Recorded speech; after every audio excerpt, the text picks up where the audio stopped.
Welcome to the OPC second installment of our new series, How I Did It. I'm Patricia Kranz, the Executive Director of the OPC. Today we welcome journalists from Vice News to discuss a four-part series on how women in Iran are breaking into professions and other areas of life traditionally reserved for men. The panel is all women, as you can see, but I'd like to thank Hendrik Hinzel, an OPC governor who works at Vice, for organizing it. Thank you, Hendrik.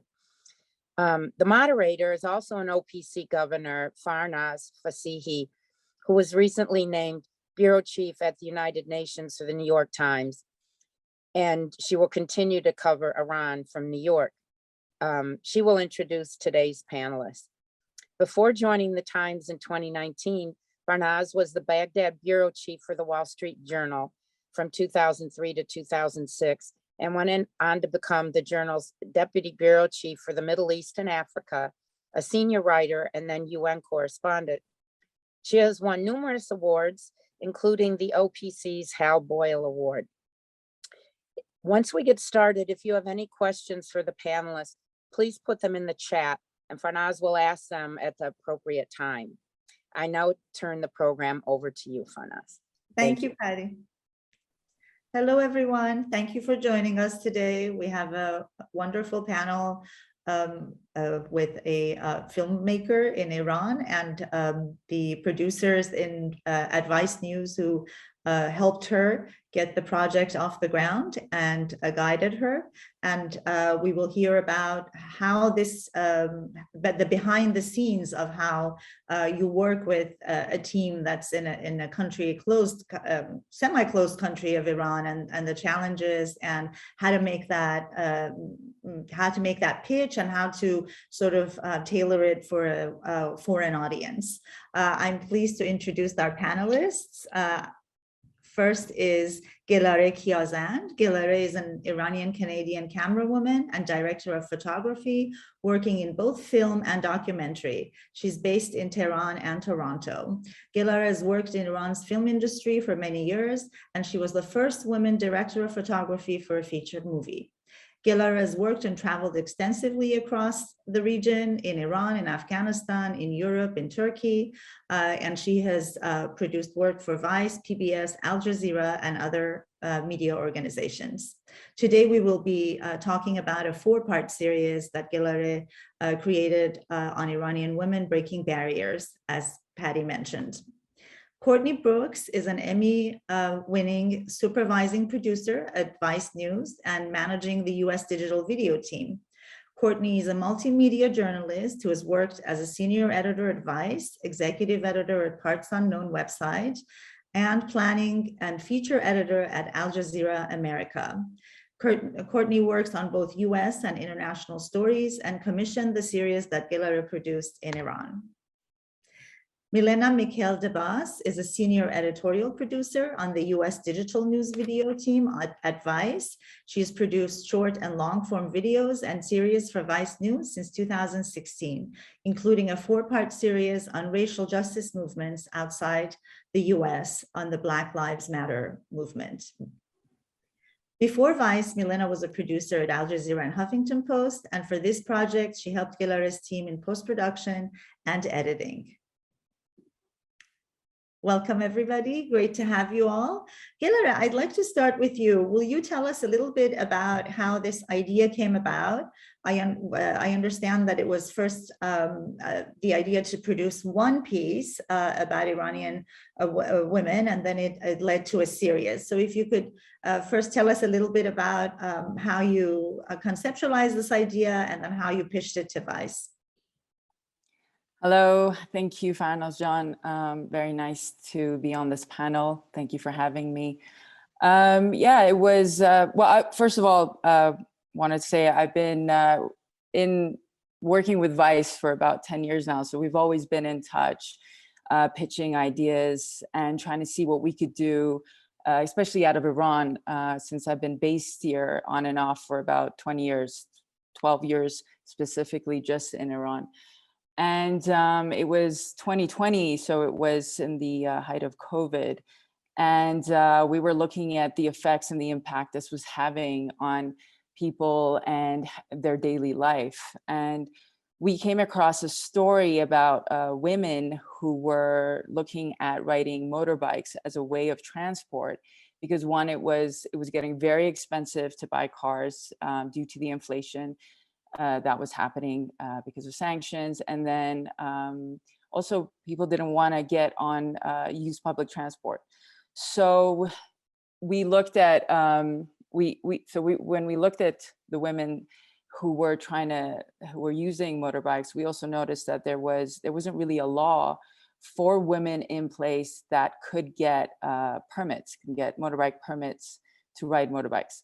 And there was also there was the conversation at the time for riding bicycles.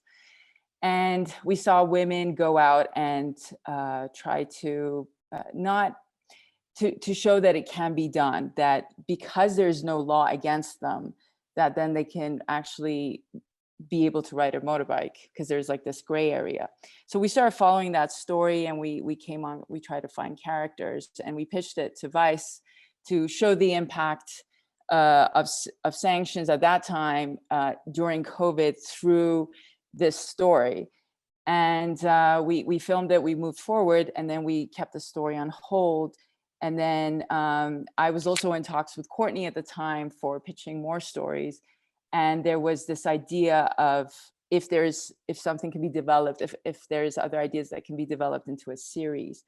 And we thought, okay, well, what else can we do along the same line? And we thought, okay, we'll look at more women's stories who are trying to break barriers, but through the law. And taking and using it for their daily lives. So it wasn't like trying to change something, but try to raise awareness of like using what they have and moving it forward. For example, women in sports and like fishing, just getting a permit so you can have insurance and more access. So we just started looking around the country for more stories that were related to that original idea. And in 2021, we were able to develop a series on that. Courtney, when a pitch like this comes to you from another country, what is it that you're looking for? What makes that pitch appealing or successful to you, that you look at it and think, here's a story, but recognizing that there may even be a theme for a more ambitious project?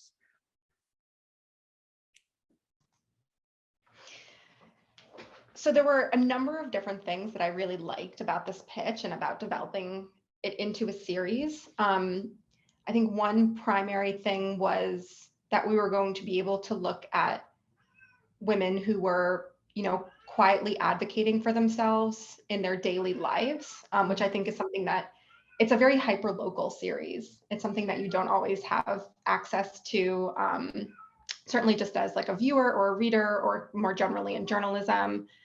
It's a very visual series. Every single piece, from Zorkhana to auto mechanics to fishing to motorcycles, had the crux of the story was seeing women do something that was very visual. And I knew that we would have lots of scenes and tons of B-roll, which is what we're always looking for at Vice. I also thought that, and this is actually something I was rewatching all of them this morning, and it was something that I knew was going to be the case, but it came through even much more strongly than I anticipated, was that although a lot of the issues we were looking at were quite specific to Iran, it felt very relatable and very universal, I think, to see the women in our stories and the other people in our stories as well, like different. And I kind of want to let Gelareh and Milena speak to the editorial more than me, since they really made it. But the allies who were supporting them, and just like everyone that we got to see, the series to me felt very universal. And that's like something else we're looking for in our international journalism. I think, there's a bit of a balance, because we want it to be affecting for a US audience and an international audience, as well as an Iranian audience. And I could tell that the series was going to do that. And I think that came through even more clearly than I had hoped for.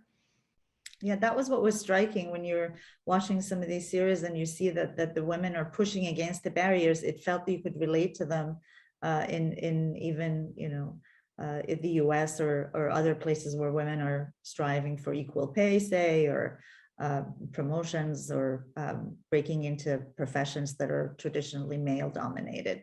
Milena, when does your role come in a project like this? And particularly, how do you try to help a team that's not in the US or may not be American understand how to create an angle that will have a Western or American audience?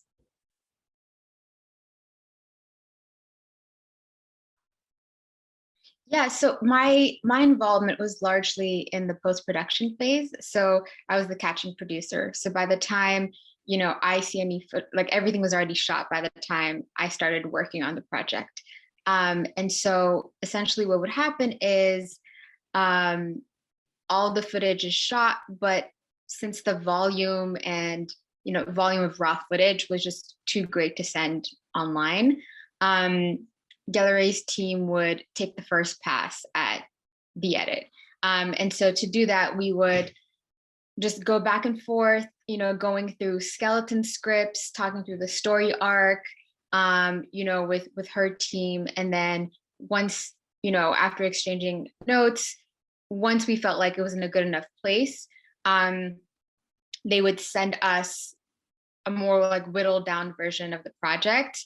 And then I would work with a video editor in New York to, add in VO and, maybe make any like structural tweaks that we might need to.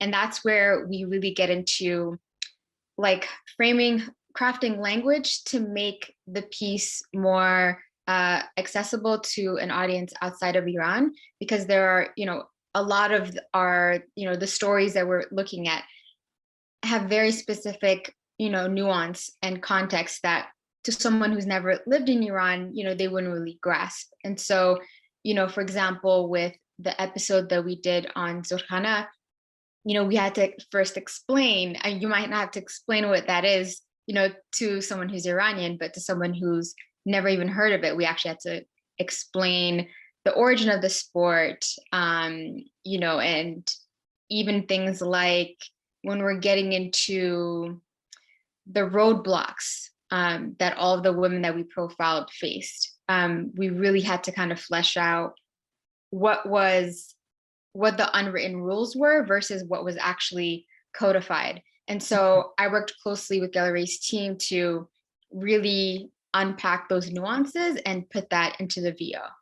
Mm-hmm. Which is very difficult. And so we were in another language and culture. Constant communication, text.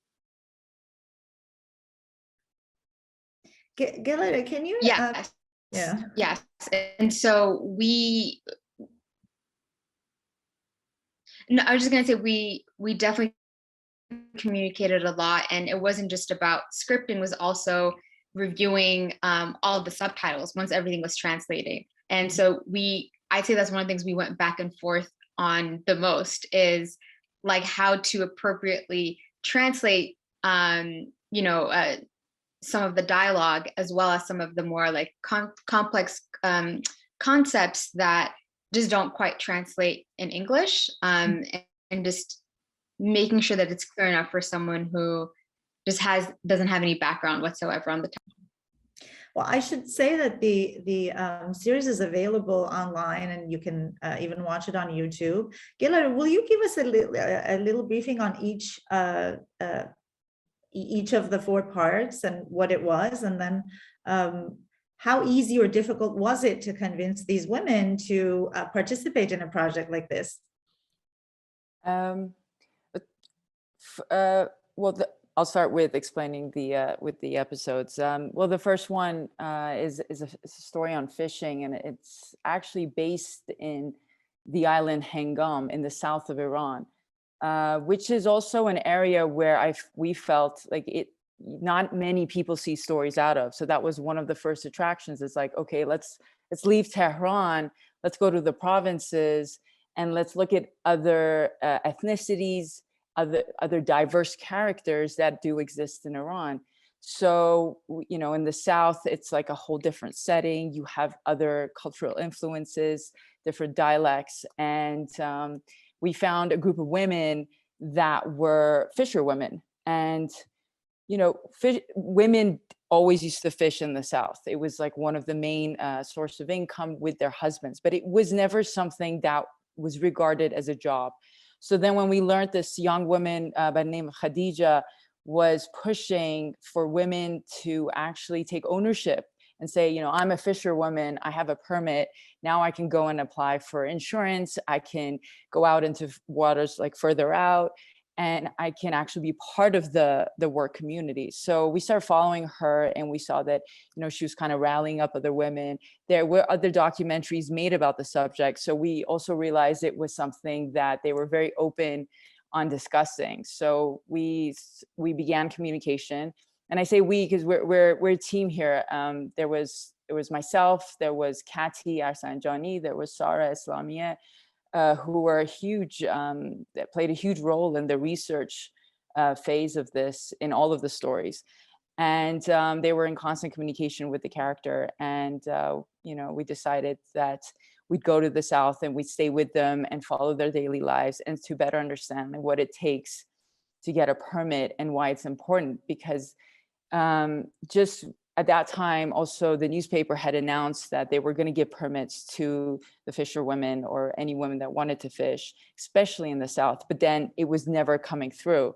So that's why we wanted to understand what was the bottleneck in that. And we got, I guess, in a way, we also got lucky because we followed them to the governor, to the provincial governor in Bandar Abbas, and he wasn't there, but we did meet the head of their PR, and she basically allowed us to film her calling and asking questions of why these women weren't getting permits.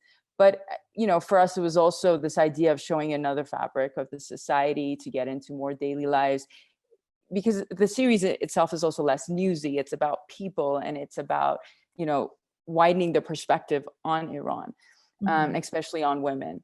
So, so the first one was more scenic than the rest because it was by the sea. And then the second one was on Zurkhone. So we went back, sorry, the second one was on motorbikes. And this was in Tehran, but also we looked at the Caspian Sea as well. And we wanted the story I had initially said about women who wanted to ride on motorbikes. They believed that there was no law against it. So why should they be shut down, or why should be stopped? So there was this big conversation that was happening on the streets. And that was, the traffic police were like, do we stop you because, you know, you don't have a license? But then there's nowhere that says like you can't ride. So we really wanted to focus on that and show that, you know, women are taking that into conversation. One woman actually took a police to court for, you know, telling her to get off the bike, and she actually won that, which is Shima, who is the main character in the piece. So it's about her and how she's a young student. She's a young actress, and you know, it's very hard to get by during those times in Tehran. So she had no means but to get on a motorbike, and she wanted to show that it was possible. But then we also looked at other situations. We traveled to the north. We looked at an elder woman who her husband had passed away, and she had to go to the rice fields, and that's where she worked. And the only access she had was to ride a motorbike. But she couldn't, because she was older, she couldn't ride a motorbike. So she rode a tricycle, not a tricycle, but like the sort of old school, the ones it's like, which movie had it? But so it was like, the other women had actually come about and they made it for her. And this inspired other women, especially her daughter, to ride motorbikes. So it kind of showed other generations that it's possible, but it also made it more acceptable among the men, because you would see it happen. And so the men were like, okay, well, she's doing it for work purposes, so I guess it's okay. But then that also influenced other generations. And we see that happening. So then you see it in Tehran, if you see it up in the north, and so on. And then for the third part, which was on Zurkhone, which has been a big discussion, which is about women entering the pit, where they call it the strongmen, or the pahlavans, the warriors, would go and they would train. It's because in the pit, in the circle pit, there's the music that's played with the tabla. It's somewhat religious. The certain groups of people would be against women being in the pit. But then the argument was, well, if women can pray, why can they not be in the pit actually performing this ritual, which is very sacred? So we found a woman activist in Tehran who has been pushing for this, but we also found a very traditional woman in the south of Tehran who, she's very religious, and she says, as a religious woman, I feel it's the only sport I can actually play. I feel it's close to my heart. It's Iranian, it's national. So her argument was like, why are we not allowed as religious women and individuals? Why can't we also be amongst this? Mm-hmm. And this created an interesting conversation, and it also looked at a broader scope of this sort of argument of women not being allowed to do something. And then for the fourth one, it was about these two best friends that were mechanics, and they wanted to open up a mechanics shop. And the first part of all of this is that you get the confrontation from more of a patriarchal society, but at the same time, it's going through the steps of getting the permit.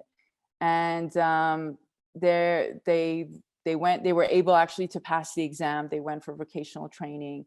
They're still trying to pass another exam, but they did open up a small shop where you see it in the series, where they are helping.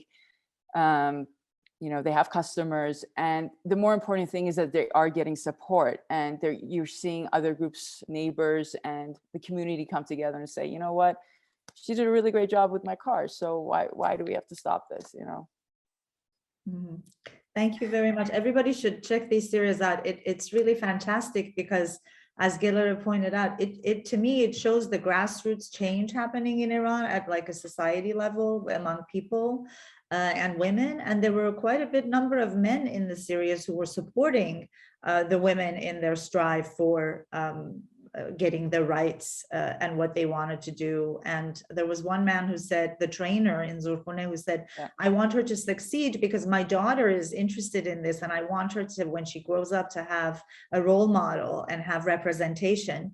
And that's something that's definitely very relatable to all of us outside of Iran too, of non-white women, having representation, having little girls have role models to look up to. Courtney,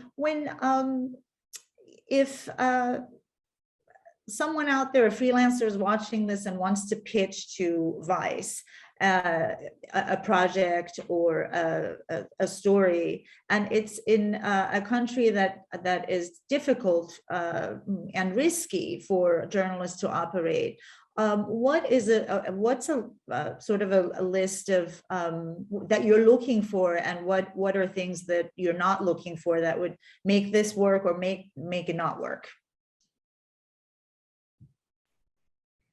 That's a really great question. One of my very favorite things about working at Vice is that Vice takes security and safety very, very seriously and has a lot of resources around that. So I, as a commissioning supervising producer, I don't take pieces on spec from risky areas, particularly from journalists that I haven't worked with before. And that is because we have a really wonderful security infrastructure where we do like risk assessment, we have insurance to make sure that we're taking care of people in the field. And it's, essentially the same for freelancers as it is for staff. So what I'm looking for when, I'm sorry if you guys can hear my cat is outside meowing. So when I'm working with journalists in any country with sort of increased risk, I'm definitely looking for people to reach out to me at the beginning with like a really clear pitch. I actually made a little list of things this morning that I look for. As I said, Vice is very focused on visuals and like stories with a lot of opportunity for B-roll. We are also very focused on storytelling as well as story. So like characters, ensuring that, you know, I like to think like with every piece, like what kind of like journey am I on here? We also, sorry, the other things I'm looking for is like detail on scale and scope of the story and the implications of it. I always want to know if it's gotten like what other kind of media coverage the story has gotten, if any. That's not at all like a deal breaker, but it's something that's very useful for us to know up front so we can think about how we're differentiating from what's already out there. And Vice, you know, has areas of coverage that we're very focused on,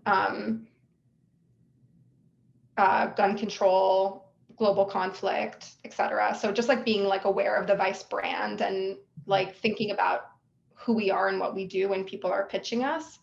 All of that is really helpful for anyone pitching, and particularly for high risk countries or just like areas or stories generally.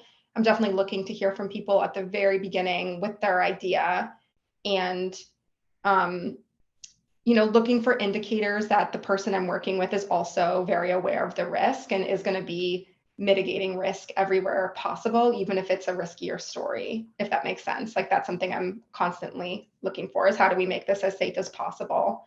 And that like we are considering every risk that we are taking and being as careful as we can. Thank you. And Milena, what about in the post-production phase for you? How much awareness and how much work you do with, did you do with Gelareh's team or with other teams that you work for in terms of you know, making sure that or being aware of some of the risks, or does that come into play? Do you think about in terms of what they may have said or B-roll that you might have and what might put people in trouble if there's something in a place like Iran, or like how much of that concern is it, or is it not a concern when you're producing something? I think it's definitely generally like always a concern, but it's one of those things where since there had already been extensive conversations between Courtney and Gelareh's team, you know, prior to filming anything, all those concerns were already addressed and, you know, kind of mitigated by the time the footage was already shot and I started working on it. Okay. Gelareh, working in Iran is, as a journalist, is really difficult. As a dual national journalist, it brings, you know, a whole level of other risks. We have colleagues who've been in prison, like Jason Rezaian. We've, you're kind of always at the mercy of the government's, you know, foreign press office of whether what permit works or what you can do and what can't do. Can you speak a little bit about how you navigate this space and especially what it involves in terms of getting permission and permits? Do you have to get a permit for Vice working for Vice News or for each project, or and how much are they aware that what you're doing or what you're not doing? For permitting here, yeah, there is a process that every either Iranian or foreign national they would have to go through, and that is going through the Cultural Council and applying for accreditation for that specific news organization. So when there is a story that needs to be done, you would get the specific permit and card for that organization. Like you can't get a press card and then just report for everyone. That's not permitted. So we had been, you know, I had introduced myself to the Cultural Council in 2014 when Vice first came to Iran. So they knew me connected to Vice since then. And they followed my work. I've also worked in Iran since for 12 years, and I'd worked in the film industry. So they had known my background, they had known my work here. I have mainly lived in Iran during my time working from Iran. So I felt like at least, my background and what I'm doing is quite clear. And with the work I'm also doing for different organizations. Specifically for Vice, what we do is we apply, you have to tell them the story that you're going for. So you're getting the accreditation for that specific story and for that specific organization. They will either say yes or they will say no. Once they say yes, you work with the company. There's a company here that are specific media companies that help you with the permits. Like, for example, if you want an interview, they can help you set that up. They would vouch for you, because one thing that happens with Iran, and it makes it very tricky, is people can complain about you. They can say, I don't know who this person is calling me, asking me questions, they want to film me, and then they can complain. And so if they complain about you, someone needs to vouch that if you're filming something or you're asking question, it's directed to a specific organization. So we make sure before we do anything, everything's said, everyone knows, meaning the cultural council knows, the media agency knows that this is a story that we're going to be tackling. So if they get a story of a complaint and it's within that subject matter, they know that, okay, well, it's normal that this is happening. And then in some cases, they will try to help us, solve the problem. For example, doing a sensitive story like Zurkhane, obviously there was a lot of people that didn't want us to do the story, or they wouldn't want to come on camera. But because we had the permitting done, then we, in a way, I guess not to say that we can't be stopped, but we sort of had the green light to, okay, go, but, just make sure you do it properly. How much do they know about what I do? I mean, I just presume they know everything. So I work in a way in Iran that I'm an open book, and everywhere I go, every person I speak to, it's out in the open. There's nothing hidden. Thank you very much. Should I go to see if our audience has any questions? Let me see. Work. Okay. If audience members want to ask any questions, what are some? So one question is, what have been some of the reactions to the series in Iran?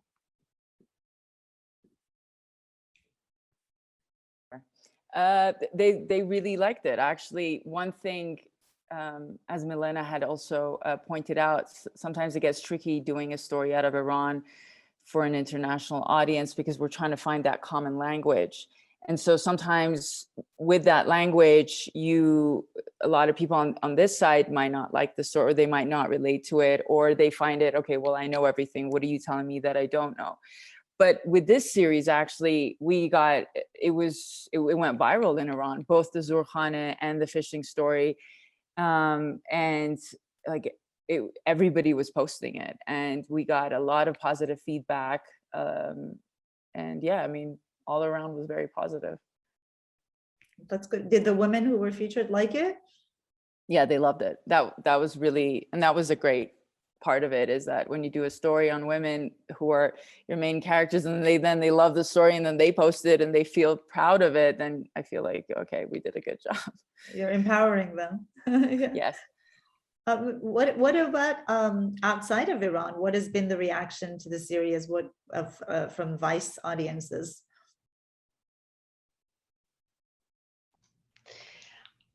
I kind of want to speak specifically to the YouTube comments, which I will say, like, Vice YouTube comment, like all YouTube comments, I shouldn't say specifically Vice, are not always, super delightful.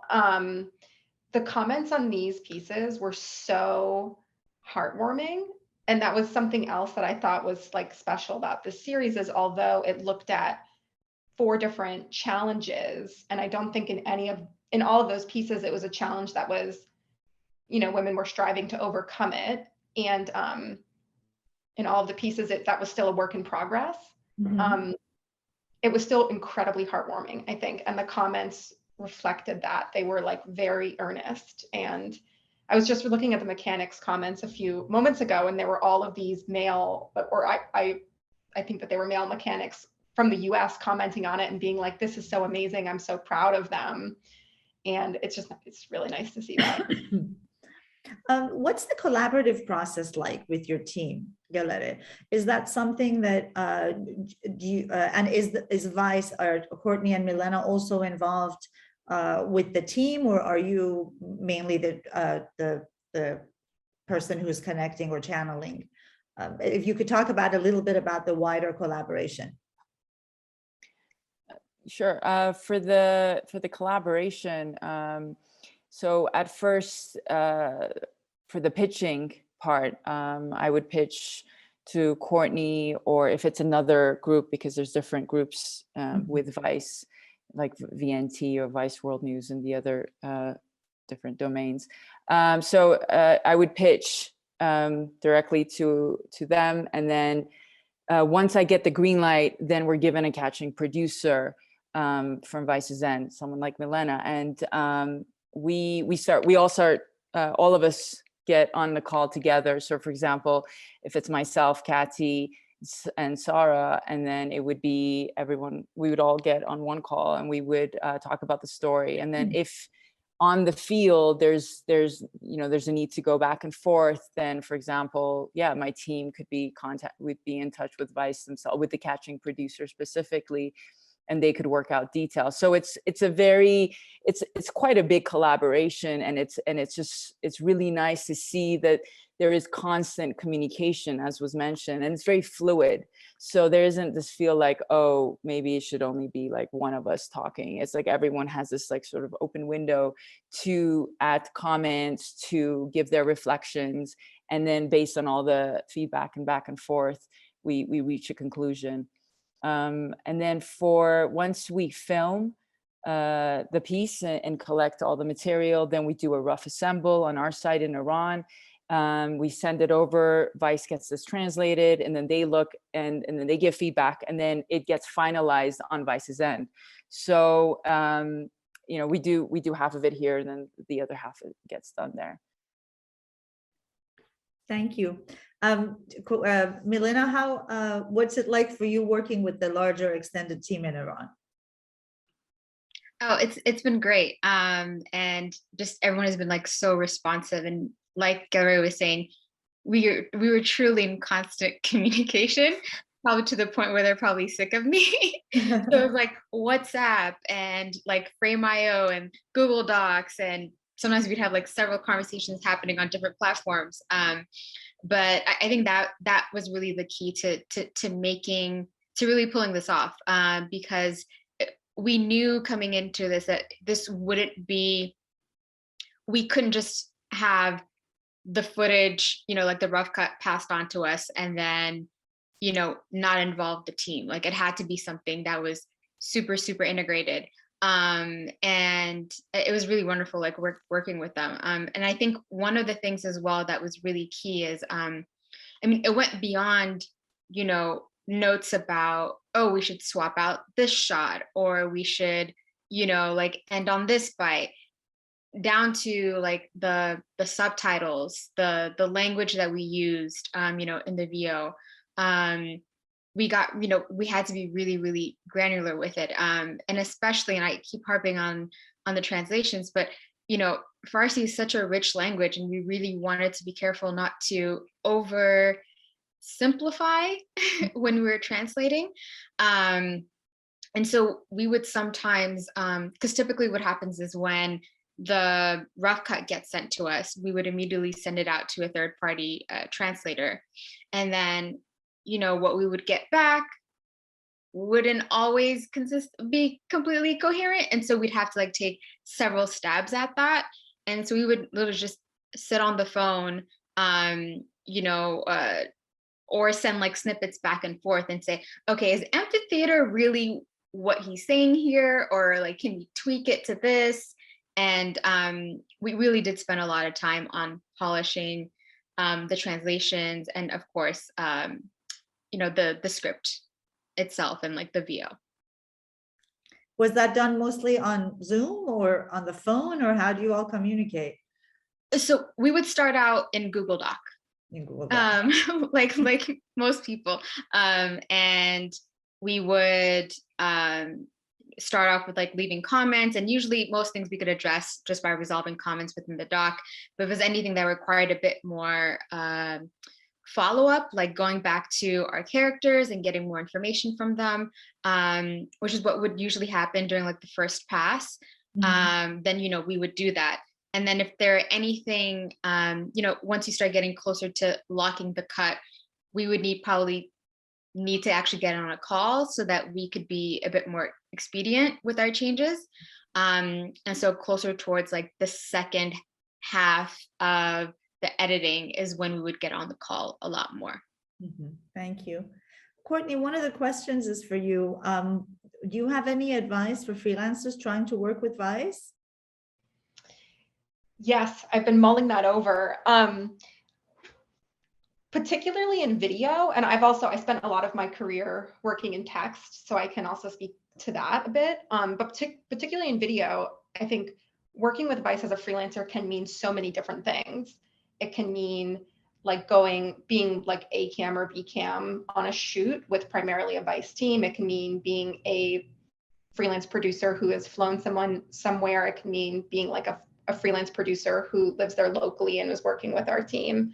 So there's so many different sort of ways that can work. I would say, like, first and foremost, that people should really, if anyone wants to reach out to me, I am more than happy to help connect them with the right person in the newsroom. A lot of it comes down to that as well. There's a lot of different teams. There's 3 different digital video teams: North America, Europe, and Asia. There's also Vice News Tonight. There's Showtime. So it's like any newsroom, like the different teams have different strategies and mandates, and those also evolve as Gelareh was explaining. We started doing more series, and that's actually how the motorcycles piece then turned into a series. So people should really feel free to reach out to me, and I can help them like make inroads. Speaking more generally, I would say there is a path for freelance shooters. We do have someone who sets up deployments, and people can kind of get into our Rolodex that way for deployments. If people are interested in doing what Gelareh and her team does, which is, basic, like make a film themselves, and we just work with them and give feedback along the way, and then, have our producers basically take it over the finish line within the Vice offices. I think that's about finding the senior producer or supervising or executive producer in the newsroom on a team that like where the strategy aligns with the pitch, and then just like pitching it well, like really clear with the scope, the import, what does it all mean, what makes it a Vice story, what makes it differentiated. But yeah, I'm also more than happy to give people advice one-on-one if anyone ever wants to reach out. Gelareh, from the other side of it, how do you think a successful pitch for Vice works? What advice do you have for freelancers out there who are trying to connect to Vice or pitch stories to them?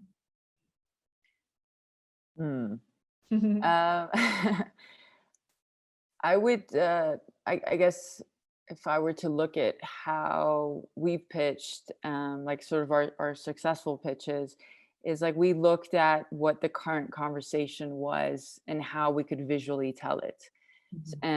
So we don't have like this. I guess one thing with us that's a bit different is that we don't have a correspondent.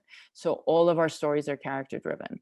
So the character needs to embody the sort of the issue that we're trying to raise or the conversation that we want to tell. So I guess first and foremost, we look for characters that can for their story to be an example of that, and then look at the visual aspects linked to it. So a lot of the conversations, for example, we would have with Milena and the team was like, okay, how can we visually tell this? Like, this is such a strong story, but is it a written piece or is it a video piece, especially without a correspondent explaining like taking the viewer through the whole piece.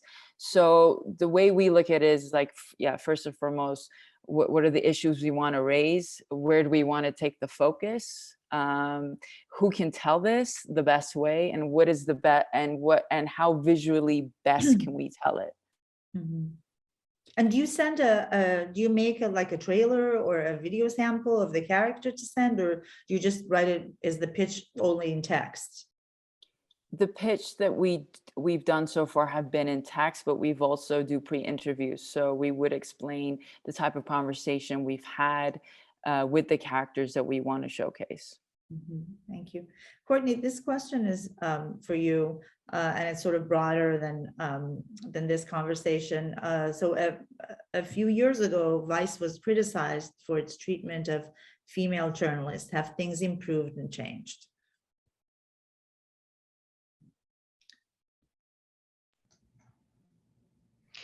I have to say, I actually joined Vice after that. I've been at Vice for a little under 4 years, and I can't, speak as like a representative for Vice on this issue, but I can say that personally, I felt that it's a great place to work as a woman, and I think that it's a newsroom that's supportive of women.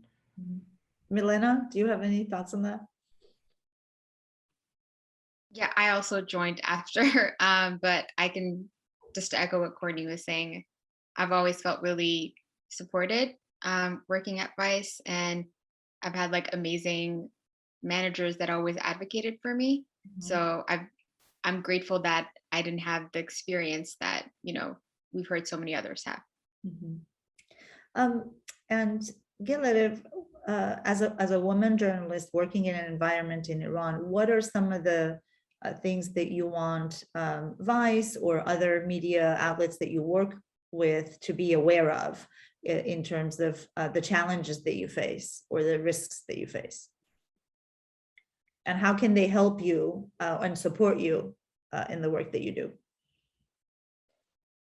I think the first important note, and I say this to any group that we've worked with, is that we have to realize that whatever we do cannot be a secret, because not only we're also a big team here, and everyone's living in Iran. So, at least like myself and my team are not that group that wants to we're not very deep investigative, where we can really break a story in a way that sometimes is requested for us, and we try in the best way that we can to show what is happening, to get into all the different worlds, all the different conversations that exist.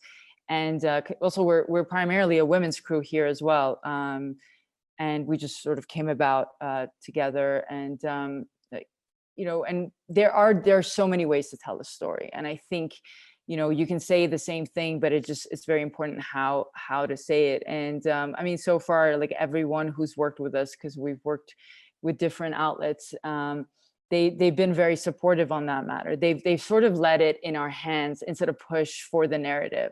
And I think that's also another important point, is that like sometimes we would be like, can we not say the sentence in this way, but it's still the same sentence, but can we say it in that way? Or and just like little things like that. So we're not censoring the issue, but we're just rephrasing it, but we're not also taking away from it. And it's this constant balance that we do request a lot of time from those we work with. So as Milena and Courtney said, like we'd be texting constantly, on every hour, and there's always, and that's been incredible, because we get the support and we get the feedback and the understanding that, okay, if we can't do it this way, can we do it that way? Because and it's not just us, it's those involved in the story, and I try to make sure that everyone's as comfortable as they can be. I don't want to put anyone in danger here, so we really make sure everyone's comfortable, and we go over what we want to say and how we want to say it a lot, and we do it with the idea that, like, as mentioned, like it's out in the open. Like we're not gonna do it secretly. Mhm. so we can keep doing it, I think. Yeah. Courtney, any thoughts on that, on how your team tries to offer the support needed in a place like Iran?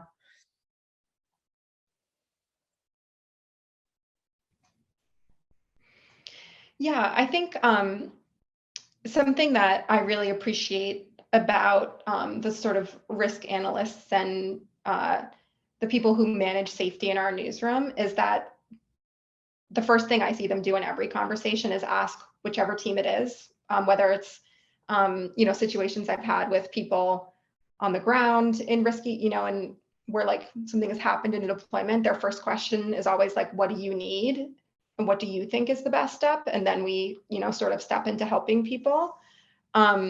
So I think, that's kind of our question, is like looking to people like with questions about how we can better support them. And again, that Vice has this really amazing safety and security presence, which is both like physical safety and data security as well, to ensure that freelancers equally to staff have the support that they need to do the work as safely as possible, again, in any country that we're working in. Thank you.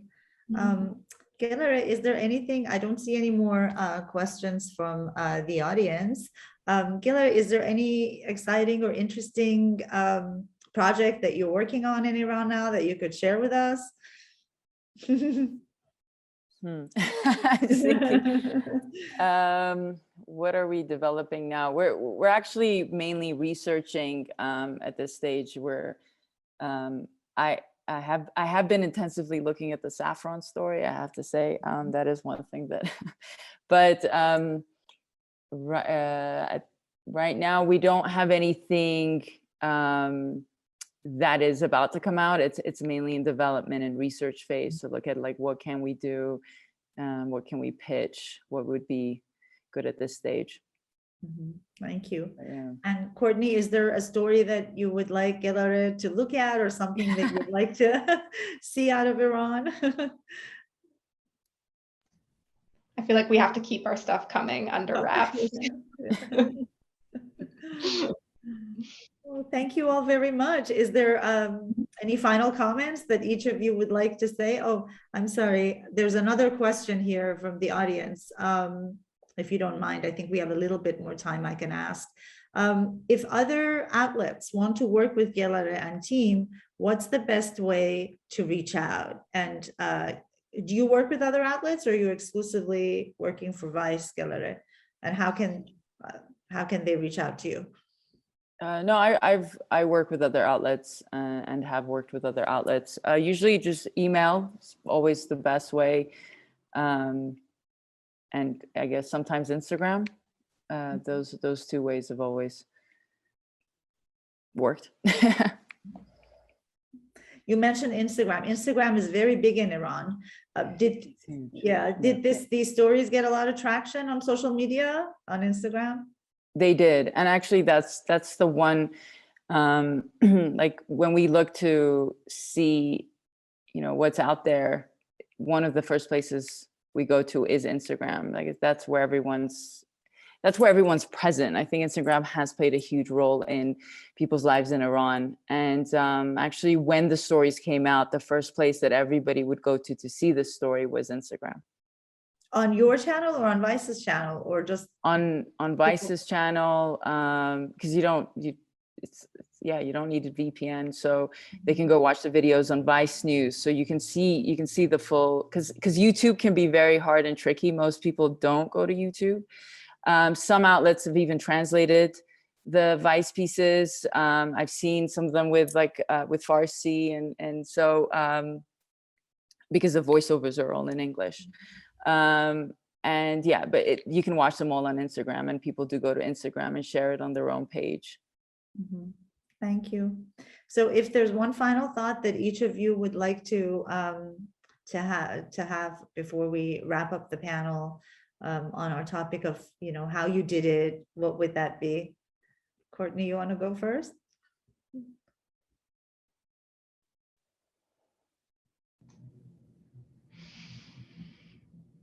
I think on the topic of how we did this, I would say that, again, like watching them again this morning, I was really struck by how cinematic every piece was. And, you know, that it was just like very, very kind of on brand for Vice in concept, in topic, and in shooting style and edit style. And again, this was edited by Gelareh's team. We were kind of just doing the final fine cut pass on it. So in thinking about that for like other freelancers who want to pitch Vice, I think this was really a beautiful model of kind of like the best of Vice storytelling, that they were just so beautifully shot and so visual, and so engaging and intimate. Thank you. Milena, any I think thoughts? speaking to the collaborative piece, my main thing has been communication. And I think there's never any harm in over communicating, but there is if you under communicate. So I think that was my main takeaway with this is don't feel like you're ever, over communicating, because there's no such thing. Thank you. Yeah. Gelareh, what are your Yeah, final yeah, thoughts? to add on, I think collaboration plays a huge role in trying to tell the story, especially from an area that's very complicated and layered, because it's easy to sometimes, have a, like go like leave a story with like a headline piece in the sense of just like staying in that urgency or the sort of the sensation of what we're trying to say. And one thing I've noticed with this series after so much conversation is that we were able to dig deeper, and we were trying to reflect daily lives without like influence, but more importantly, allowing them to, take, the issues that we were trying to portray is take it to make it personal. And I think the personal journeys that you see in each piece really bring out what women are doing in Iran. And I think we wouldn't have been able to voice that if we didn't have such a huge support and constant collaboration. And the first pitch was in 2020, and all the pieces came out in by the end of 2021, with one piece coming out in 2022. So it was a long process that, and everyone was very patient, and I think that resulted in something really powerful. So yeah, I think collaboration is key. Congratulations to you all for this wonderful, amazing series. Without any more questions, I want to thank you for giving us your time and telling us about the process. Thank you very much. Patty, over to you. Thank you, each one of you. It was a fascinating and instructive conversation, I think, for a lot of OPC members. And congratulations on the series. Thank you. Thank Bye-bye. you. Thank you. Thank you Thank so you. much.